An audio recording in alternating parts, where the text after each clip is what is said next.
My name is Tracie Bernardi Guzman, and I am originally from Waterbury, Connecticut. I ended up joining a gang when I became 19 years old, and I only did that because I thought that they loved me and they wanted, I thought I was going to get what I didn't feel like I was getting at home from them.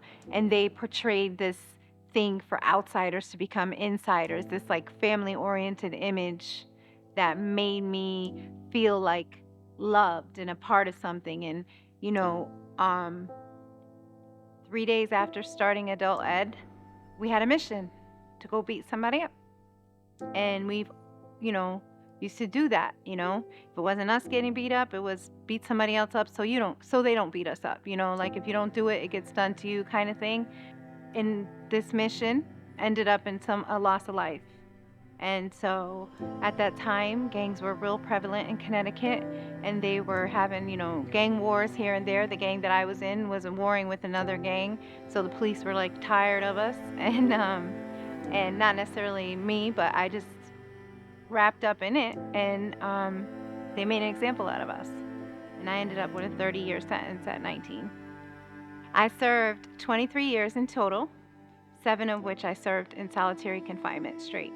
Aha moment for me was definitely when I was in solitary confinement and I decided I was done. I decided there was no more little superficial cuts on my wrist. There was no more things that were not going to end in me dying. I started to plan how I was going to die. And I started to make my peace with it. I talked to God. I told him, I believe you died for our sins. This sin I'm about to commit. I'm about to apologize for it ahead of time, but I can't do it anymore. And normally I was in a position where I could always talk to my mom. So when I felt suicidal, my mom would kind of talk me through it. But being in solitary confinement, you're not able to have those phone calls. You get them once in a while, but I always lost mine because I was always in some kind of trouble. So I finally got to the point where I decided I was going to hang myself. And I hung myself. And when I did, I started to black out. I did it with a sheet. I started to black out, and I didn't want to die anymore. But I already kicked the chair. So it was like there was nothing. And all I did was just start to see black, and I started to I was, begging God to forgive me for everything. And I really thought I was going to die. And some nosy person, who I'm glad was nosy, was walking out on the tier, and she came to my door to see what I was doing.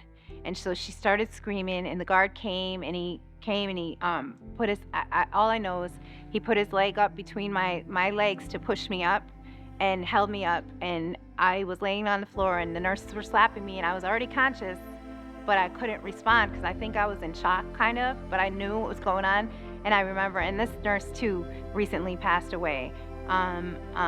She was smacking me in my face, and I remember her calling me Tracie, and I was always Bernardi or inmate or whatever, but I remember in that moment that they were desperate for me not to be dead. I was Tracie, and that changed everything. My whole life changed after that. Today I am a case manager for the same organization that Jeff Green, Community Partners in Action. I'm a case manager for them in the Waterbury Reentry Welcome Center. I have over 100 participants that I'm helping successfully reintegrate into society. I run a peer support group at my job because of being formerly incarcerated. I want them to have a place where they're not going and they're feeling like it's a staff running a group that they don't know anything about. It's somebody that experienced exactly what they experienced, probably a lot more than they experienced, most of them. And honestly, I know that my life is for a reason, and I know that all this change that's happening, it's not because of me, but I'm necessary for it. I know that it's a bigger picture and there's a lot more people into play, but I know that everything that I went through taught me. I never had a voice before, so now it's I freaking use my voice everywhere. And I do it in a way that doesn't offend people. It brings people in, and it makes them understand stuff that they probably didn't understand before.